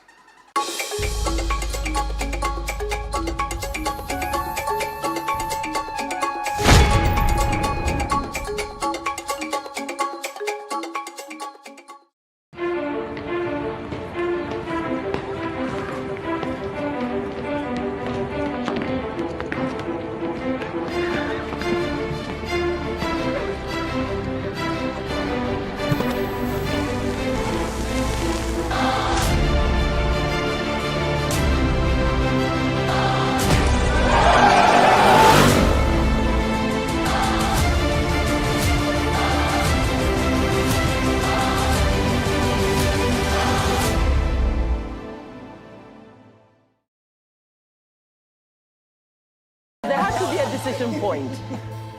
The way your baby's presenting, we have to rush you in. And my partner at the time was like, "You going to cut her? Are you going to cut her? Is it going to leave a scar?" And I said, "Am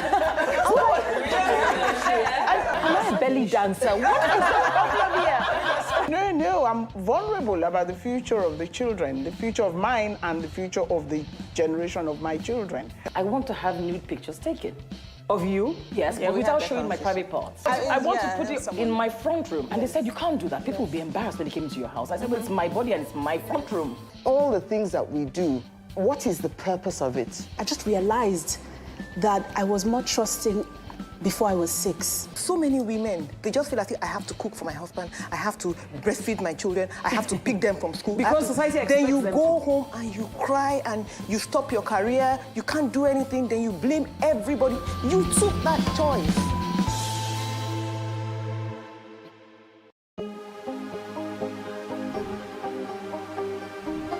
This is it for upcoming artists to blow in Nigeria.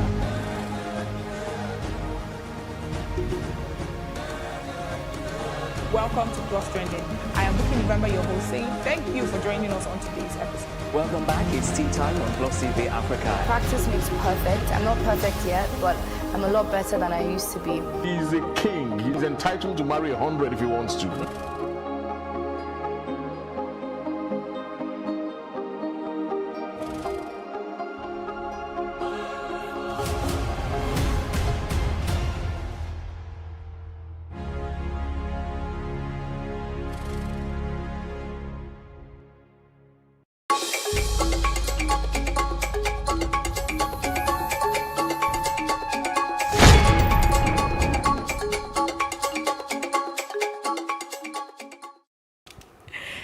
And that's the much we have for you on this beautiful Friday, the 23rd of July, 2021. We hope you've enjoyed every single bit of our conversation.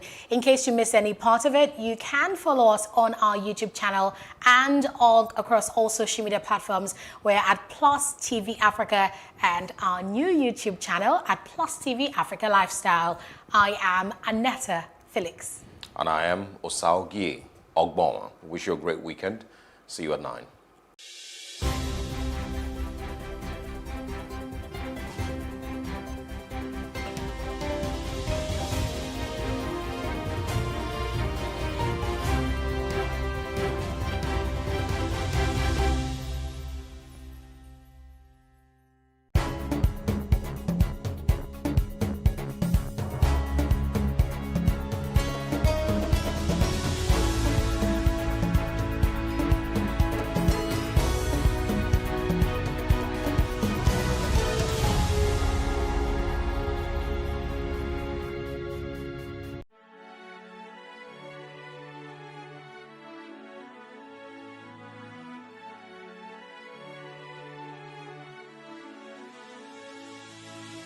It is engagement we need to have. Those who suffer miscarriages are never taken into account. Members of the National Assembly are also influence peddlers. You are sitting on Nigerians' money. From the Babin, I pay my rent. From the Babin, I send my children to school. A consultative engagement. No any tangible notification before they ban us. It's one thing for people to be at your back and the heat of the moment, and another thing for them to still be with you when push comes to shove. I will do everything to take Lagos out of the national grid.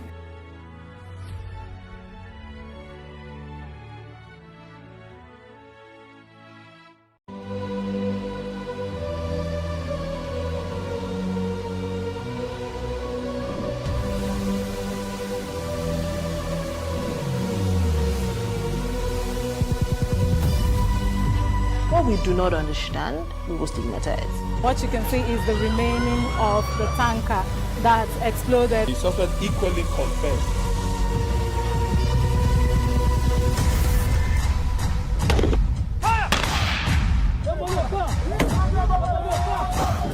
A 500 naira they collect them. If you no talk, they go beat you. Now 2,500 and they pay.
Thanks for joining us on Plus News Brief.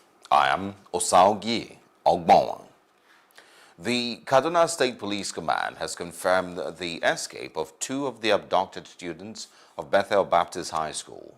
The police were informed about the development by a villager who saw the students wandering at Rijana community along the Kaduna-Abuja highway.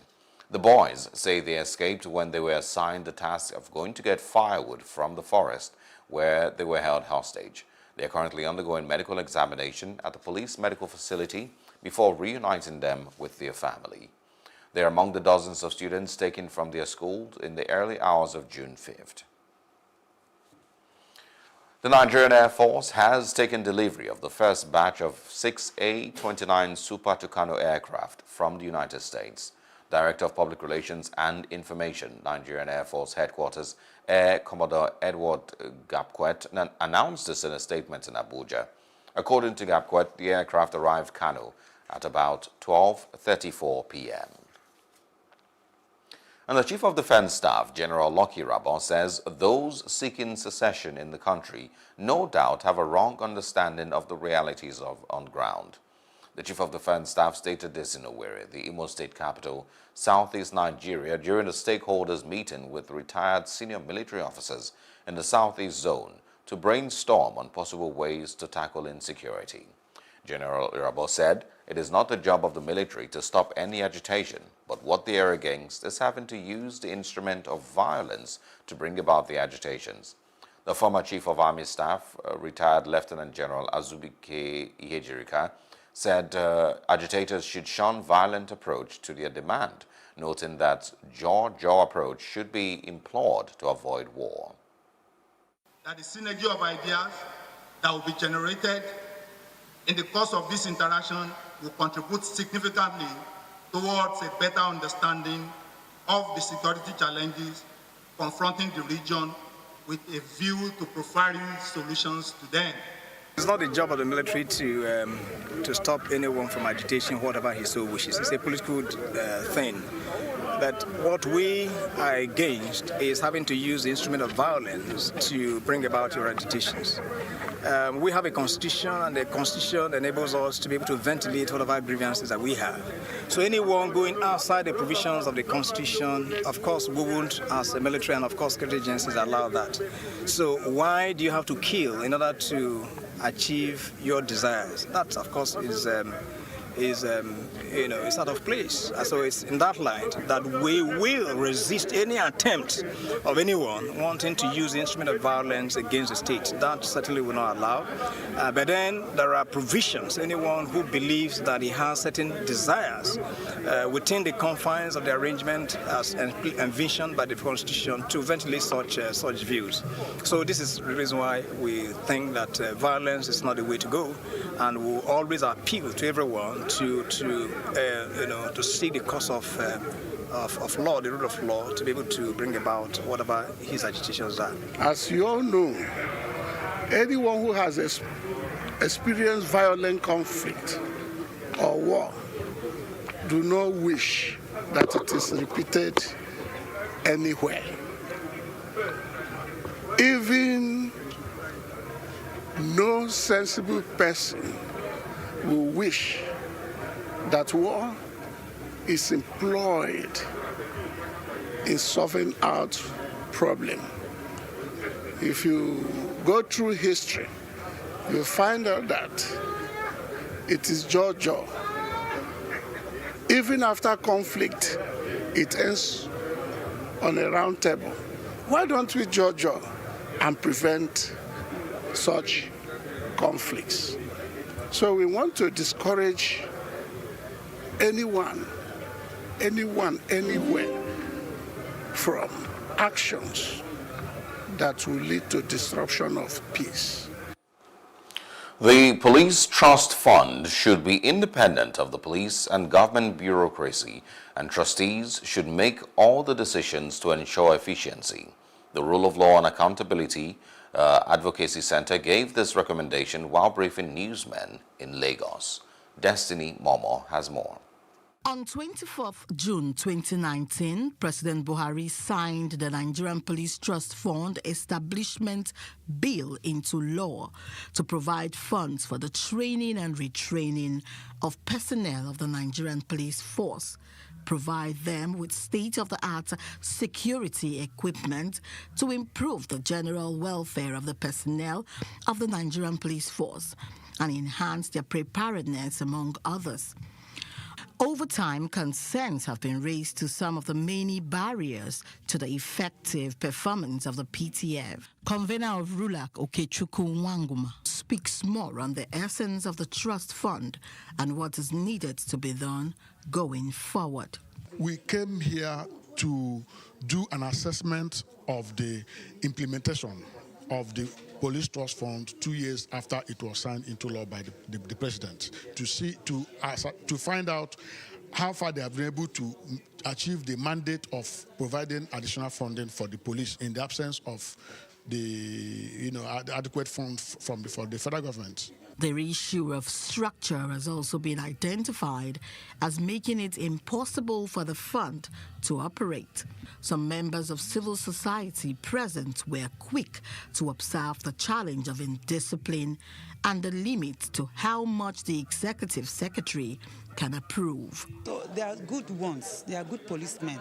Not because there are bad eggs there, we count all of them together, they are good policemen and women.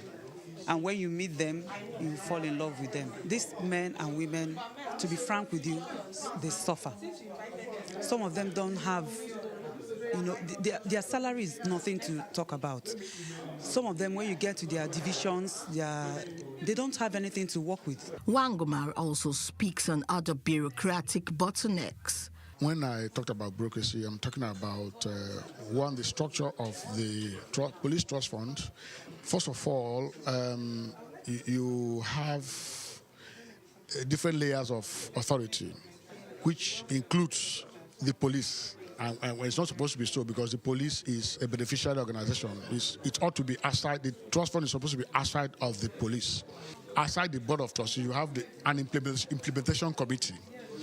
After that, the Act also gives the BOT the power to appoint other committees. The Nigerian Police Trust Fund, in essence, seeks to achieve an overall improvement in the efficiency of the police force, including its auxiliary staff in Nigeria and abroad. Destiny Momo for PlusTvAfrica. Thanks to Destiny Momo for that. Still in the news, Governor Godwin Obaseki has called for proper funding of the Nigerian Security and Civil Defense Corps, NSCDC, Edo Command, to enable it function optimally. Obaseki made the call while receiving the NSCDC Edo Commandant, Anyekon Udioep, who led other members of the Corps on a courtesy visit to the government house in Benin. Earlier, Udioep commended the governor for his support of the command, adding that it will continue to provide security for all in the state. The commandant, however, appealed to the governor to support the command with logistics to enable it combat crimes in the state. And Yoruba Nation agitator Sunday Adeyemo, also known as Sunday Igboho, appeared in a Beninois court on Thursday in Cotonou on immigration-related offenses. PlusTvAfrica is yet to get all the information about the nature of the immigration-related offenses, but they are unconfirmed allegations of him holding a fake passport with which he was about to travel to Europe before his arrest at the Cotonou airport on Monday night. His supporters were in court, but nobody was allowed inside except lawyers. Igboho is expected back in court today. He was declared wanted on July 2nd after a raid on his Ibadan residence by security operatives. And President Muhammadu Buhari wants every report about him and his administration to be factual. He has implored historians and intellectuals to be straightforward in documenting the records of his government. He made the statement when he hosted some governors of the All Progressive Congress at his country home in Daura, Katsina State, according to his spokesman, Garba Shehu. He added that the future of Nigeria will be shaped by the diligence and honesty of those who document history and provide analysis of situations. The All Progressive Congress has debunked rumors that President Muhammadu Buhari has a third-term ambition. The APC insists he neither has one nor a succession plan, as alleged by the opposition People's Democratic Party. The National Secretary of the APC's Caretaker and Extraordinary Convention Planning Committee, Senator John Akpanudodehe, made the clarification in a statement. According to him, the party would come up with a consensus and agreeable presidential candidate to fly its flag for the 2023 presidential election. That would, of course, come via a party primary. And the Lagos State government has announced restriction of movement across the state between the hours of 8 a.m. and 3 p.m. on Saturday, 24th July 2021. This was contained in a statement by the Commissioner of Information, Benga Omotosho.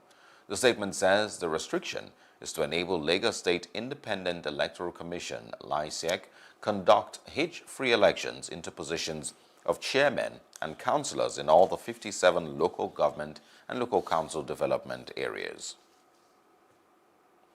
Still in the news, the federal government has called for equal access to COVID-19 vaccines and tools, including detection and treatment, to address the challenges of the virus in Nigeria. Minister of Health, Dr. Osagi Ehanire, made this known during an online media briefing with the World Health Organization. Ehanire said Nigeria will continue to suffer the devastating impact of this pandemic if the global inequitable rollout of vaccines was not addressed. The minister said the major challenges faced by the country were weak health systems and the inequity in the distribution of COVID-19 response tools. He lauded the recent attention to the distribution of vaccines and urged high-income countries to do more to support low- and middle-income countries. And New Zealand will pause quarantine-free travel with Australia for at least 8 weeks from Friday night as Australia battles an outbreak of the highly infectious Delta virus variant.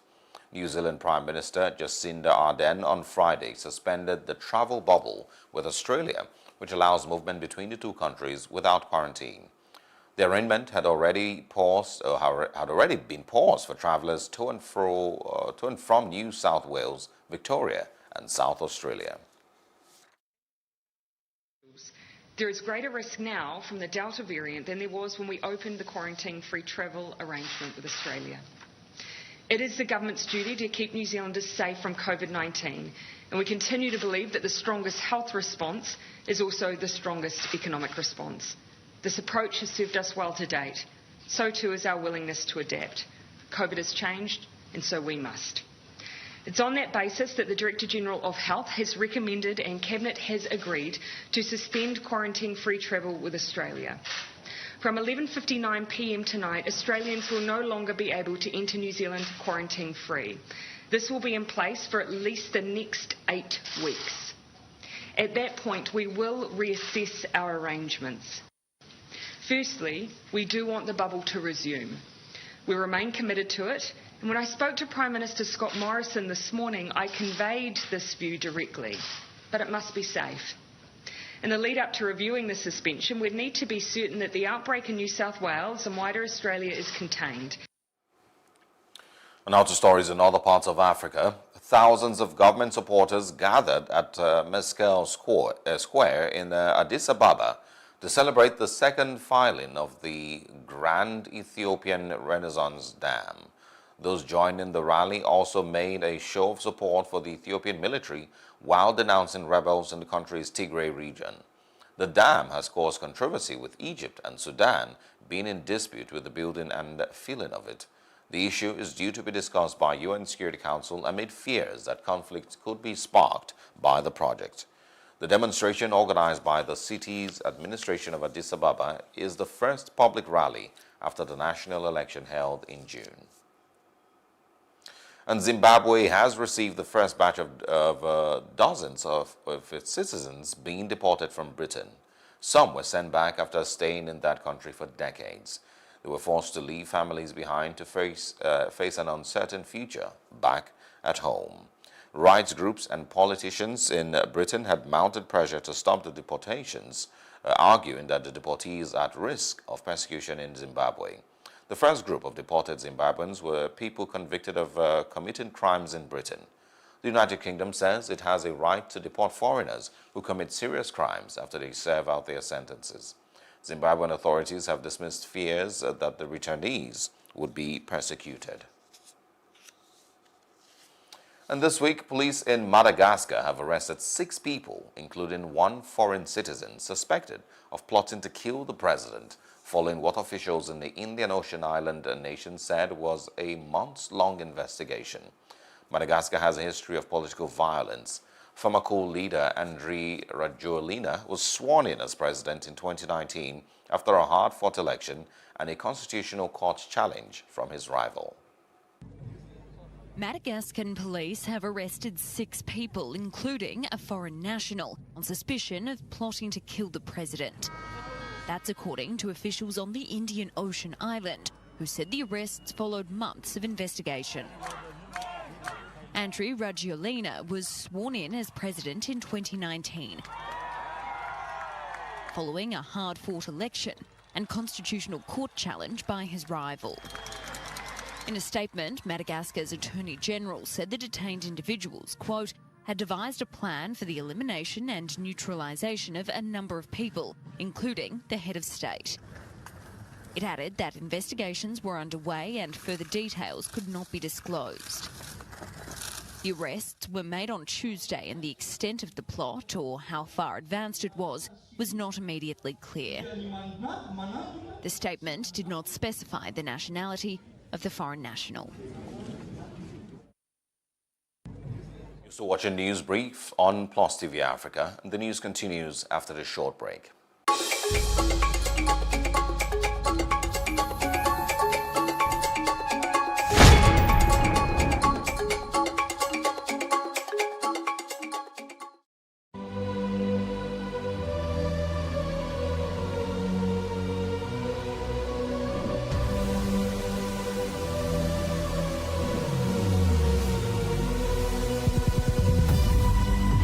What we do not understand, we will stigmatize. What you can see is the remaining of the tanker that exploded. The suspect equally confessed.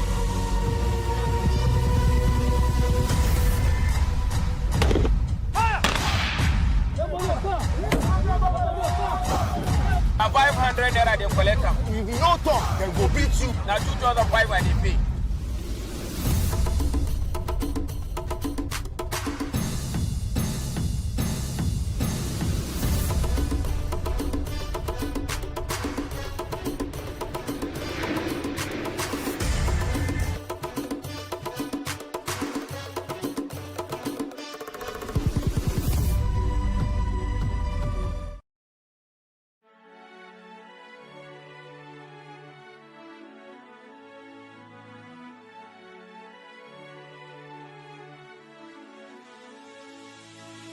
It is engagement we need to have. Those who suffer miscarriages are never taken into account. Members of the National Assembly are also influence peddlers.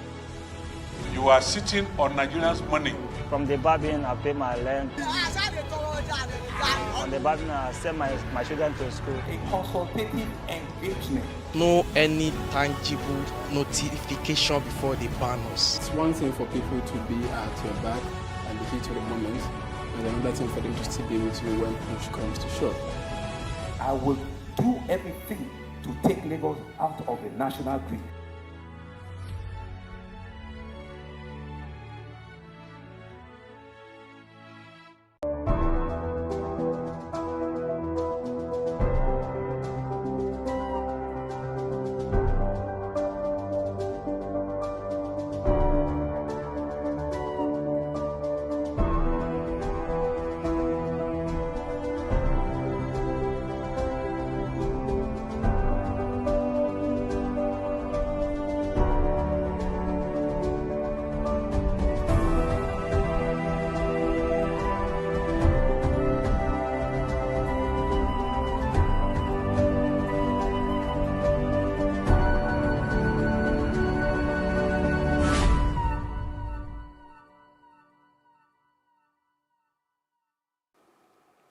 Welcome back to News Brief here on Plus TV Africa. For entertainment news now, thousands of people poured into the grounds of the Latitude Music Festival in Eastern England on Thursday, one of the biggest gatherings since most coronavirus restrictions were lifted earlier this week. The four-day festival, expected to attract around 40,000 people, comes as COVID-19 cases across the country broadly rise. Music lovers arrived on a balmy summer's day and had to show they had been vaccinated twice or tested negative for the disease. And out of sports, Barcelona unveiled their new signing Memphis Depay on Thursday, with the Dutch forward revealing that his late grandfather had predicted he would play for the club one day. Having already joined up with the squad on Tuesday for pre-season training, Depay admitted that current coach Ronald Koeman has played a big part in his career. Because Europa said, one day you will play in Football Club Barcelona. And it happened. My mom obviously can tell that better than me. You know, I was young, but yeah, I have the shirt, and I saw the picture popping. I saw the picture, and I was like, yeah, I believe it's a prophecy. And yeah, grandfather is not here anymore, but I'm sure he will be proud.